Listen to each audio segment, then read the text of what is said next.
नमस्कार, मंडल news bulletin में आपका स्वागत है। आइए पेश करते हैं आज के कुछ प्रमुख व मुख्य समाचार। अब तक यदि आपने मंडल न्यूज के इस चैनल को लाइक व सब्सक्राइब नहीं किया है तो जल्द से जल्द इस चैनल को लाइक व सब्सक्राइब जरूर कर दें।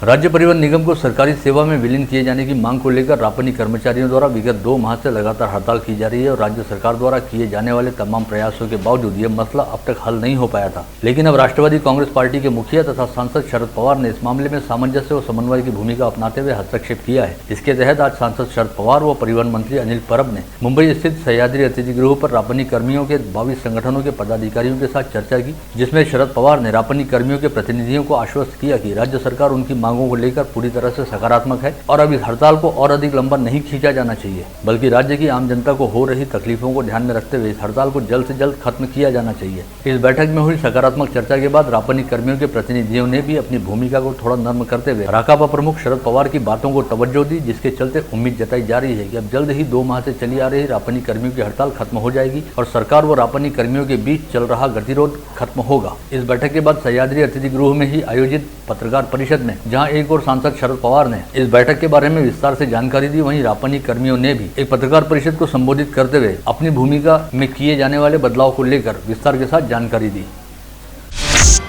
इस समय पूरी दुनिया कोविड वायरस के डेल्टा व ओमिक्रॉन नामक वेरिएंट के खतरे से जूझ रही है और समूची दुनिया में रोजाना इन दोनों वेरिएंट से संक्रमित लाखों मरीज पाए जा रहे हैं। वहीं अब एक और सनसनीखेज जानकारी व मुसीबत सामने है, जिसके मुताबिक डेल्टा व ओमिक्रॉन वेरिएंट के मिले जुले लक्षण वाला एक नया वेरिएंट सामने आया है, जिसका नाम डेल्टाक्रॉन रखा गया है। इसे डेल्मिक्रॉन भी कहा जा रहा है। इस वेरिएंट से संक्रमित 25 मरीज साइप्रस नामक देश में पाए गए हैं, जिसके चलते समूची दुनिया में अब एक नया हड़कंप व्याप्त है। वहीं गत रोज दिल्ली स्थित प्रयोगशाला से भेजी गई रिपोर्ट में पता चला है कि अमरावती जिले के एक संक्रमित मरीज में भी एक नए तरह के वेरिएंट का संक्रमण है। इससे स्थानीय प्रशासन और स्वास्थ्य महकमे में काफी सनसनी है। विगत दिसंबर माह के अंत में जिले में कोविड संक्रमित पाए गए 11 मरीजों के सैंपलों को संदेह के आधार पर जांच हेतु दिल्ली स्थित प्रयोगशाला में भिजवाया गया था, जिसकी रिपोर्ट कल 9 जनवरी को प्राप्त हुई। इस रिपोर्ट के मुताबिक 11 में से 5 मरीजों में ओमिक्रॉन तथा 3 मरीजों में डेल्टा वेरिएंट पाया गया है। वहीं एक मरीज के सैंपल में एक नए तरह के वेरिएंट का संक्रमण रहने की जानकारी सामने आई है। ऐसे में पहली बार एक साथ 5 लोगों के ओमिक्रॉन संक्रमित रहने तथा एक व्यक्ति में किसी नए तरह का वेरिएंट रहने की जानकारी सामने आते ही स्थानीय स्तर पर जबरदस्त हड़कंप है। सरकारी अधिकारियों और कर्मचारियों के प्रशिक्षण हेतु स्थापित डॉक्टर पंजाबराव देशमुख प्रबोधिनी में विगत नवंबर माह से तलाठी प्रवर्ग के कर्मचारियों का प्रशिक्षण चल रहा था, जहां पर गत रोज प्रशिक्षण शिविर में शामिल करीब 17 कर्मचारियों की कोविड टेस्ट रिपोर्ट एक साथ पॉजिटिव आई, जिसके तुरंत बाद इस प्रशिक्षण शिविर को समाप्त कर दिया गया। कोविड पॉजिटिव पाए गए इन 17 कर्मचारियों में 8 महिला व 9 पुरुष कर्मचारियों का समावेश है। वहीं दूसरी ओर महानगर पालिका में वैद्यकीय चिकित्सा अधिकारी, निगमायुक्त के पुलिस गार्ड व एक कर्मचारी भी कोविड पॉजिटिव पाए जा चुके हैं। आज अमरावती जिले में कुल 56 लोगों की कोविड टेस्ट रिपोर्ट पॉजिटिव आई है। इसके साथ ही जिले में एक्टिव पॉजिटिव मरीजों की संख्या बढ़कर 445 पर जा पहुंची है। इन एक्टिव पॉजिटिव मरीजों में मनपा क्षेत्र के 362 तथा ग्रामीण क्षेत्र के 83 मरीजों का समावेश है, जिसमें से 31 मरीज कोविड अस्पताल में भर्ती हैं। वहीं मनपा क्षेत्र में 338 व ग्रामीण क्षेत्र में 76 मरीजों को होम आइसोलेशन में रखा गया है। साथ ही बीते 24 घंटे के दौरान 6 संक्रमितों को कोविड मुक्त हो जाने के चलते कोविड अस्पताल से डिस्चार्ज दिया गया। बीते 24 घंटे के दौरान जिले में 884 संदिग्धों के थ्रोट स्वैब सैंपलों की जांच की गई, जिसमें से 6.33% की टेस्ट रिपोर्ट पॉजिटिव आई है। वहीं इस समय कोविड संक्रमित मरीजों के कोविड मुक्त होने का प्रमाण 97.89% है। बीते कुछ दिनों से जहां एक और पॉजिटिविटी रेट लगातार बढ़ रहा है, वहीं रिकवरी रेट में कुछ कमी देखी जा रही है। आज समूचे संभाग में 246 कोविड संक्रमित मरीज पाए गए, जिनमें अकोला के 57, यवतमाल के 75, बुल्ढाना के 46 तथा वाशिम के 12 व्यक्तियों का समावेश रहा। वहीं बीते 24 घंटे के दौरान संभाग में 25 मरीज कोविड मुक्त हुए, जिनमें अकोला के 9 तथा यवतमाल के 10 व्यक्तियों का समावेश रहा। मनपा क्षेत्र में कोविड प्रतिबंधात्मक वैक्सीन का 9 माह पहले दूसरा डोज लगवा चुके हेल्थलाइन व फ्रंटलाइन वर्कर सहित 60 वर्ष से अधिक आयु वाले बुजुर्गों को कोविड प्रतिबंधात्मक वैक्सीन का तीसरा यानी बूस्टर डोज लगाए जाने की आज सोमवार 9 जनवरी से शुरुआत हुई। इसके तहत शहर के कई टीकाकरण केंद्रों पर बूस्टर डोज के टीकाकरण हेतु आवश्यक कर्मचारियों की नियुक्ति की गई और पात्र लाभार्थियों के आधार क्रमांक व मोबाइल क्रमांक के आधार पर उनके टीकाकरण का पूर्व इतिहास खोजते हुए उन्हें बूस्टर डोज का टीका लगाए जाने का काम शुरू किया गया। आगामी 23 जनवरी को शहर सहित जिले एवं समूचे संभाग में पोलियो निर्मूलन के लिए 5 वर्ष से छोटी आयु वाले बच्चों को पोलियो डोज पिलाई जाएगी। इस हेतु आज राज्य के स्वास्थ्य महकमे की ओर से अमरावती संभाग को 13,01,000 पोलियो डोज की खेप प्राप्त हुई है। पोलियो डोज की यह खेप अकोला स्थित विभागीय स्वास्थ्य उप संचालक कार्यालय को प्राप्त हुई, जहाँ से इस दवाई का जिला निहाय वितरण किया गया। इसके तहत अमरावती जिले के हिस्से में 3,17,000 डोज की खेप आई है, जिसमें से अमरावती महानगर पालिका के लिए 91,000 व जिला स्वास्थ्य प्रशासन को 2,26,000 डोज की खेप मिली है। वहीं अकोला महानगर पालिका को 82,000 व अकोला ग्रामीण को 1,70,000, यवतमाल जिले हेतु 3,23,000, बुल्ढाना जिले हेतु 3,35,000 तथा वाशिम जिले हेतु 1,55,000 डोज की खेप स्वास्थ्य उप संचालक कार्यालय द्वारा वितरित की गई है। राज्य सरकार की ओर से जारी किए गए आदेश के मद्देनजर गत रोज 9 जनवरी को जिलाधीश पवनीत कौर द्वारा कोविड प्रतिबंधात्मक नियमों के संदर्भ में एक नया संशोधित आदेश जारी किया गया, जिसे रविवार 9 जनवरी और सोमवार 10 जनवरी की दरमियानी रात में मध्य रात्रि 12 बजे से समूचे जिले हेतु लागू कर दिया गया है। इस आदेश के चलते अब समूचे जिले में रोजाना सुबह 5 से रात 11 बजे तक जमावबंदी एवं रात 11 बजे से अगले दिन सुबह 5 बजे तक रात्रिकालीन संचारबंदी लागू रहेगी। ऐसे में कहा जा सकता है कि जिले में एक तरह से मिनी लॉकडाउन लागू कर दिया गया है। इसके तहत समूचे जिले में कई कड़े प्रतिबंध लागू किए गए हैं। शासनाचे 8 जानेवारी 2022च्या आदेश अनुषंगाने अमरावती जिल्ह्यामध्ये पण 10 जानेवारीपासनं काही निर्बंध लागू करण्यात येत आहे। काही इन्स्टिट्यूट्स आहे किंवा काही जागा आहे जिथे जास्तीत जास्त क्षमतेच्या 50% लोकच उपस्थित राहू शकतात। खालील प्रमाणे ते मी सांगते। पहिला आहे खाजगी कार्यालय, दुसरा आहे shopping mall, market complex, restaurants किंवा खाद्यगृह, सिनेमागृह, नाट्यगृह, जिम, हेअर कटिंग सलून्स आणि ब्युटी पार्लर, हे सर्व जे आहे ते त्यांच्या क्षमतेच्या 50% पेक्षा उपस्थिती तिथे राहू शकत नाही। आणि हे जे सर्व्हिसेस देणारे किंवा सर्व्हिसेस घेणारे लोक आहे ते पूर्णपणे त्यांच्या लसीकरण झाला पाहिजे, म्हणजे ते फुल्ली वॅक्सिनेटेड, दोन्ही डोज झालेले आहे असंच लोक पाहिजे तिथे। तिसरा आहे पूर्णपणे बंद काय काय राहतील, तर शाळा, महाविद्यालय आणि कोचिंग क्लासेस पूर्णपणे बंद राहतील। मनोरंजन पार्क, संग्रहालय, पर्यटनचे स्थानिक स्थळ जे आहे ते पूर्णपणे बंद राहतील। लग्न समारंभ, सामाजिक, राजकीय, धार्मिक, सांस्कृतिक समारंभ करिता जास्तीत जास्त 50 लोकांची उपस्थितीला परवानगी आहे। तसेच अंत्यविधी करिता जास्तीत जास्त 20 लोक उपस्थित राहू शकतात। सार्वजनिक वाहतूक किंवा माल वाहतूक जे आहे ते दोन्ही लस घेतलेले लोकच फक्त करू शकतात। हे सर्व जे निर्बंध लागू केलेले आहे त्याची जर अंमलबजावणी झाली नाही किंवा ह्याला फॉलो नाही केलं कोणी, तर त्याच्यावर दंड आम्ही ऑलरेडी सुरू केलेला आहे।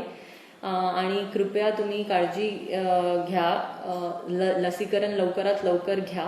ह्याच्याविषयी काही अधिक माहिती असेल किंवा कोविडची सद्यस्थिती जिल्ह्याची काय आहे किंवा काही अजून काही आदेश येतील तर आमचे जे सोशल मीडिया हँडल्स आहे कलेक्टर अमरावतीचे, त्याच्यावर आपण वेळोवेळी आदेश टाकत राहतो।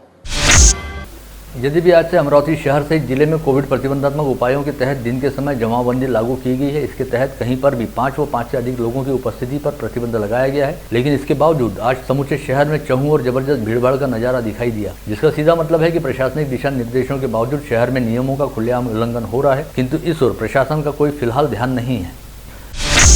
इस समय अमरावती शहर व जिले सहित समूचे राज्य में कोविड संक्रमित मरीजों की संख्या बड़ी तेजी से बढ़ रही है। इसके बावजूद विवाह समारोह जैसे भीड़भाड़ वाले आयोजन कम होने का नाम नहीं ले रहे। यद्यपि सरकार व प्रशासन द्वारा विवाह समारोह में अधिकतम 50 लोगों को ही उपस्थित रहने की छूट दी गई है, लेकिन हकीकत यह है कि लगभग सभी विवाह समारोहों में सैकड़ों लोग बतौर मेहमान शामिल हो रहे हैं और ऐसे आयोजनों में कोविड प्रतिबंधात्मक दिशा निर्देशों व नियमों का भी जमकर उल्लंघन हो रहा है। ऐसे में कहा जा सकता है कि कोविड वायरस के संक्रमण को फैलाने में विवाह समारोह भी काफी बड़ी भूमिका निभा रहे हैं।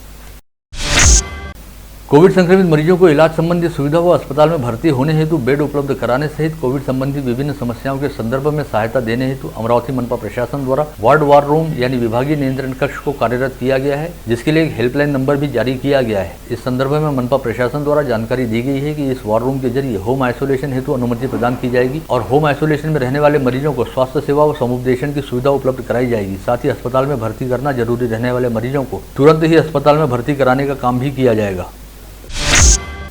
विगत दिनों पंजाब के फिरोजपुर की ओर जाते समय प्रधानमंत्री नरेंद्र मोदी के काफिले को बीच रास्ते में प्रदर्शनकारियों द्वारा अड़ा लिया गया था, जिसके चलते पीएम मोदी को अपना दौरा बीच में ही छोड़कर वापस लौटना पड़ा। इस घटना को लेकर राज्य की महिला व बाल विकास मंत्री तथा जिला पालक मंत्री ने कहा कि आज 56 इंच वाले सीने की बात करने वाले लोगों की असलियत सामने आ गई है। इससे पहले भी कई प्रधानमंत्रियों को जनसभाओं व जुलूसों में विरोध प्रदर्शन करने के साथ ही छिटपुट सहित जानलेवा हमलों का भी सामना करना पड़ा, लेकिन उनमें से कोई भी मैदान छोड़कर नहीं भागा। लेकिन बड़ी बड़ी बातें करने वाले पीएम मोदी अपनी जान के लिए खतरा देखकर तुरंत ही मौके से भाग निकले।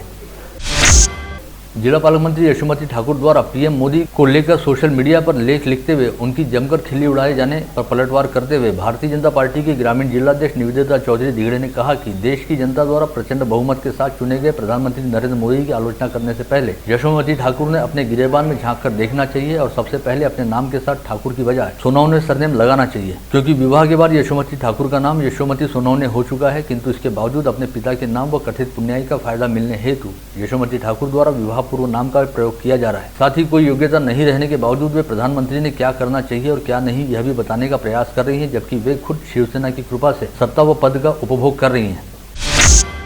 स्थानीय विधायक सुलभा खोड़के तथा राष्ट्रवादी कांग्रेस के प्रदेश उपाध्यक्ष संजय खोड़के ने गत रोज दाऊदी बोहरा मस्जिद को सदिच्छा भेंट देने के साथ ही इस परिसर की समस्याओं को जाना। इस अवसर पर दाऊदी बोहरा समाज बंधुओं ने खोड़के दंपति का बोहरा मस्जिद में स्वागत करने के साथ ही परिसर की सड़कों के कंक्रीटीकरण तथा सर्विस लाइन की साफ सफाई के मसले को लेकर उन्हें ज्ञापन सौंपा। साथ ही दाऊदी बोहरा समाज के कब्रिस्तान परिसर में मूलभूत सुविधाएं उपलब्ध कराए जाने की मांग भी की।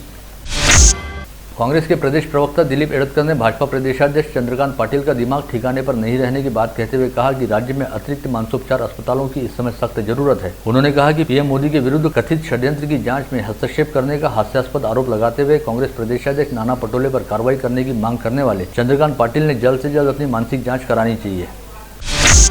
विगत 3 वर्षों से स्वामी शांति प्रकाश आश्रम, प्रेम प्रकाश दरबार, पीआर पाटिल अपंग विकास संस्था तथा झूलेलाल सिंधी सेवा ग्रुप द्वारा विवाह योग्य नेत्रहीन युवक युवतियों का सुयोग्य रिश्ता देखकर विवाह कराया जाता है। इसके तहत आज सोमवार 10 जनवरी को बैतूल जिला निवासी उर्मिला बालस्कर व बड़वानी जिला निवासी सुरेश कोहली का विवाह रामपुरी कैंप के झूलेलाल लाइन स्थित काकी मां दरबार में संपन्न कराया गया। इस समय क्षेत्र की पार्षद सोनाली सचिन नाइक ने उपस्थित रहकर उर्मिला का कन्यादान करते हुए नवयुगल को अपने आशीष प्रदान किए। शिवसेना के पूर्व सहसंपर्क प्रमुख तथा पूर्व पार्षद प्रदीप बाजड़ द्वारा शहर पुलिस आयुक्त डॉक्टर आरती सिंह के जरिए राज्य के मुख्यमंत्री उद्धव ठाकरे को भेजे गए ज्ञापन में कहा गया कि इन दिनों शहर के आसपास रिहायशी बस्तियों में बड़े पैमाने पर वृद्धि हो रही है और गाड़गेनगर थाना क्षेत्र अंतर्गत बड़े पैमाने पर शहरी क्षेत्र का विस्तारीकरण हुआ है। ऐसे में गाड़गेनगर पुलिस थाने के अधिकारियों व कर्मचारियों पर काम का काफी अधिक बोझ है। अतः इस पुलिस स्टेशन के कार्यक्षेत्र का जल्द से जल्द विभाजन करते हुए तपोवन परिसर में नए पुलिस थाने की निर्मित की जानी चाहिए। भीम शक्ति संगठन द्वारा सीएम उद्धव ठाकरे के नाम भेजे गए ज्ञापन में कहा गया कि हाल ही में राज्य के पूर्व सामाजिक न्याय मंत्री व पैंथर नेता चंद्रकांत हंडोरे को एक सिरफिरे द्वारा सुपारी लेकर जान से मारने का प्रयास किया गया। इस मामले की सीआईडी के जरिए जांच कराई जानी चाहिए और मुख्य सूत्रधार को जल्द से जल्द गिरफ्तार किया जाना चाहिए। साथ ही पूर्व मंत्री चंद्रकांत हंडोरे को राज्य सरकार द्वारा तत्काल पुलिस सुरक्षा भी प्रदान की जानी चाहिए। प्रोफेशनल टीचर्स एसोसिएशन तथा coaching classes teachers federation and social forum द्वारा जिलाधीश के जरिए मुख्यमंत्री उद्धव ठाकरे के नाम सौंपे गए ज्ञापन में कहा गया कि विगत 1.5 वर्षों से कोविड संक्रमण काल के दौरान कोचिंग क्लासेस संचालक बेहद विपरीत स्थिति से गुजर रहे हैं, जबकि विगत 1.5 वर्ष के दौरान कोचिंग क्लासेस संचालकों ने अपने विद्यार्थियों का शैक्षणिक नुकसान टालने हेतु महत् प्रयास किए। अतः सभी बातों का विचार करते हुए विगत दिनों जारी की गई कोविड प्रतिबंधात्मक गाइडलाइन में कोचिंग क्लासेस को भी 50% उपस्थिति के साथ काम करने की छूट दी जानी चाहिए। स्थानीय एकवीरा देवी मंदिर के प्रांगण में विगत 2 जनवरी से परम पूज्य श्री सीताराम दास महाराज की कृपापात्र शिष्य सुश्री मंगलाश्री जी के मुखारविंद से संगीतमय नवान पारायण हो रहा था, जिसका आज बेहद भावपूर्ण तरीके से पूरे विधि विधान के साथ समापन किया गया। पारायण की समाप्ति अवसर पर अपराह्न 12 बजे पंडित भगीरथी पांडे द्वारा वैदिक मंत्रोच्चारण के साथ होम हवन कराते हुए पूर्णाहुति यज्ञ संपन्न कराया गया। इस संगीतमय नवान पारायण के समापन पश्चात कल मंगलवार 11 जनवरी को सुबह 11 बजे राधा कृष्ण मंदिर में बाबा जी की श्रृंगार आरती का आयोजन होगा, जिसमें सभी भाविक भक्तों से उपस्थिति का आह्वान आयोजकों द्वारा किया गया है।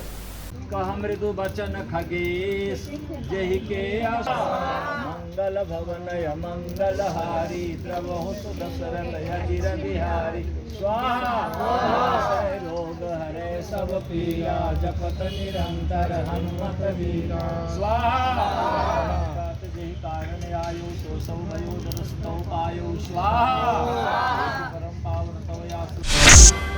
युवा स्वाभिमान पार्टी द्वारा यहां बुलाई गई पत्रकार परिषद में कहा गया कि ओमिक्रॉन व कोविड संक्रमितों की संख्या को देखते हुए मरीजों को खून की कमी न हो, इस दृष्टि से युवा स्वाभिमान पार्टी के वर्धापन दिवस के अवसर पर विधायक रवि राणा व सांसद नवनीत राणा की संकल्पना से आगामी 12 जनवरी को सुबह 8 से दोपहर 3 बजे तक सांस्कृतिक भवन में भव्य रक्तदान शिविर का आयोजन किया गया है। इस शिविर में करीब 3100 रक्तदाताओं द्वारा रक्तदान किया जाएगा। आमचा हा 12 तारखेला जो कार्यक्रम आहे त्यामध्ये जो युवा स्वाभिमान पार्टीचा वर्धापन दिवस त्यानिमित्ताने आम्ही ब्लड डोनेशन कॅम्प त्या ठिकाणी आयोजित केलेला आहे। ब्लड डोनेशनमध्ये 31 आमचं टार्गेट आहे, परंतु हा आकडा त्याच्या पुढे जाऊ शकतो। 31च्या पुढे तारख आणि गर्दी होणारच आहे, परंतु त्या गर्दीचे शासनाचे जे नियम आहेत ते सर्व पाळून आम्ही टप्प्याटप्प्याने तेवढे लोक ठेवणार आहोत त्या ठिकाणी।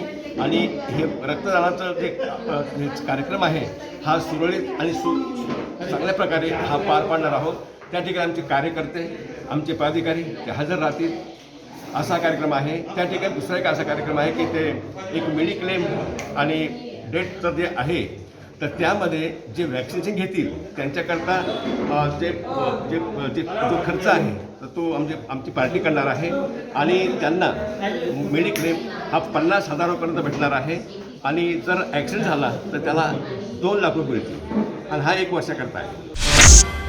महाराष्ट्र राज्य स्वास्थ्य विभाग, आशा व गुट प्रवर्तक संगठन द्वारा जिला परिषद के मुख्य कार्यकारी अधिकारी को ज्ञापन सौंपते हुए कहा गया कि अपनी जान की बाजी लगाकर कोविड काल में हर घर दस्तक टीकाकरण अभियान में काम करने के बावजूद उन्हें पर्याप्त भत्ता नहीं मिलता। इस बात के मद्देनजर आशा वर्करों व गुट प्रवर्तकों को 300 रुपये प्रतिदिन भत्ता बढ़ाकर दिया जाए। शिवनी रसुलापुर वासियों ने आज जिलाधीश को सौंपे गए ज्ञापन में कहा गया कि इंदिरा आवास घरकुल धारकों को उनका अधिकार प्रदान किया जाना चाहिए। जो लोग कच्चे मिट्टी के मकान में रहते हैं उन्हें जमीन के पट्टे देकर सहायता की जानी चाहिए।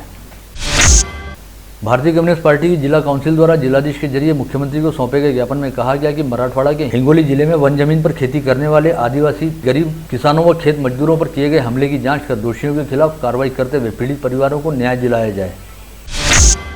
हमाल कामगार संगठन द्वारा जिलाधीश को सौंपे गए ज्ञापन में कहा गया कि नांदगांव खंडेश्वर सरकारी अनाज गोदाम में हमाली का काम करने वाले हमालों को वर्ष 2017-2018 की लेवी और मासिक वेतन समय पर अदा की जाए।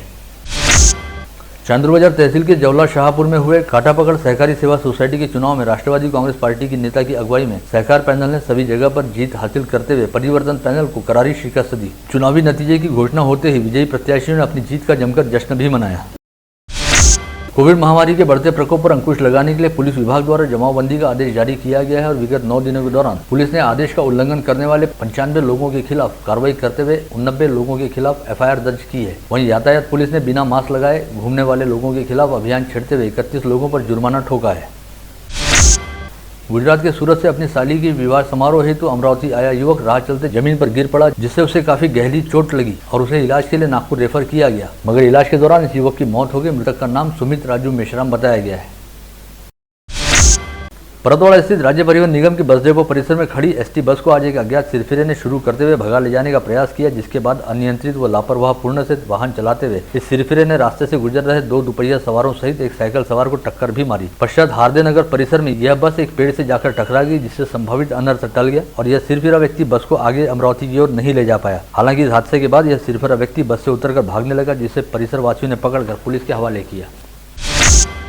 स्थानीय अपराध शाखा की टीम ने आज छायानगर व लालखड़ी परिसर में 2 दुकानों पर छापामार कार्रवाई करते हुए हजारों रुपए कीमत का चाइना मांझा बरामद किया है।